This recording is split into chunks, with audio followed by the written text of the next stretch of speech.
C'est ce soir à Philadelphie que la saison de la NFL va débuter entre les Eagles et les Cowboys de Dallas. On sait les Cowboys qui ont échangé Micah Parsons il y a à peine une semaine aux Packers de Green Bay. Ils ont reçu par contre deux bonnes nouvelles pour ce soir. Le demi-coin Trevon Diggs va participer au match malgré une blessure et vont récupérer un de leurs meilleurs joueurs de ligne à l'attaque. Est-ce que les Cowboys vont être capables d'être constants, d'être concentrés malgré la perte d'un de leurs meilleurs joueurs en défense? Et du côté des Eagles, ils sont largement favoris. Est-ce qu'ils vont être capables de commencer la saison en force?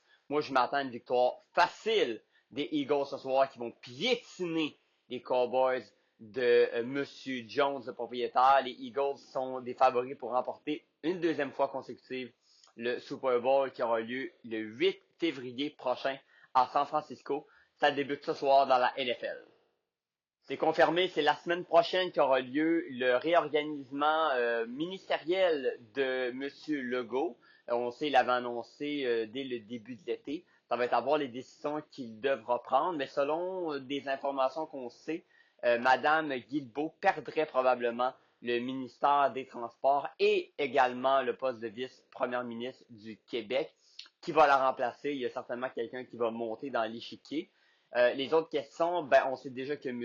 Dubé à la santé va très, très probablement, c'est pas un grand secret, va garder la santé. On sait que la santé est en chantier présentement au Québec. Il y a beaucoup de grosses négociations qui sont en cours.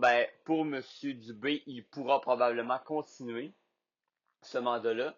Et tout ça pour dire qu'en bout de ligne, on a été obligé de retarder jusqu'au 30 septembre le début de la nouvelle session parlementaire. Pourquoi? Parce que, évidemment, quand on va changer certains ministres, il faut leur laisser le temps de voir leur nouveau dossier, de voir comment ça marche, de se réaffecter.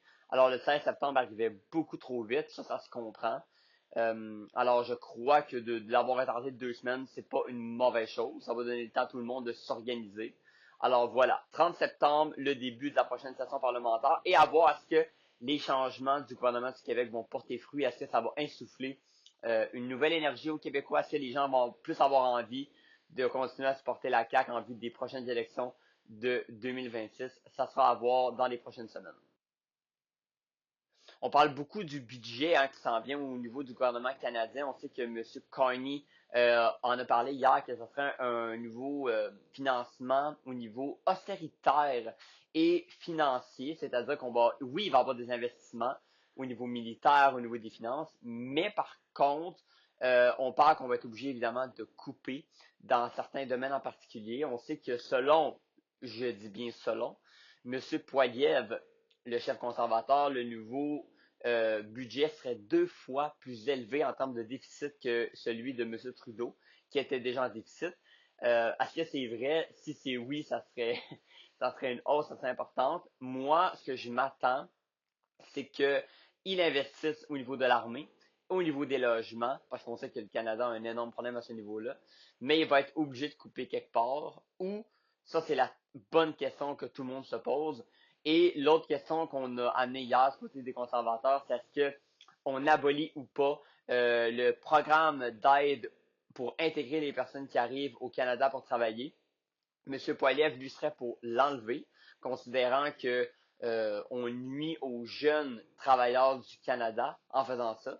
Mais M. Carney s'est défendu en disant que, exemple, une province comme nous, le Québec, on avait demandé à ce que ça reste pour aider les entreprises, à voir ce qui va se passer avec ça. Mais bon, selon M. Carney, il faudrait davantage améliorer le programme et non le supprimer. Alors, on aura des réponses à ça dans les prochaines semaines, vu que la session parlementaire va débuter au niveau canadien.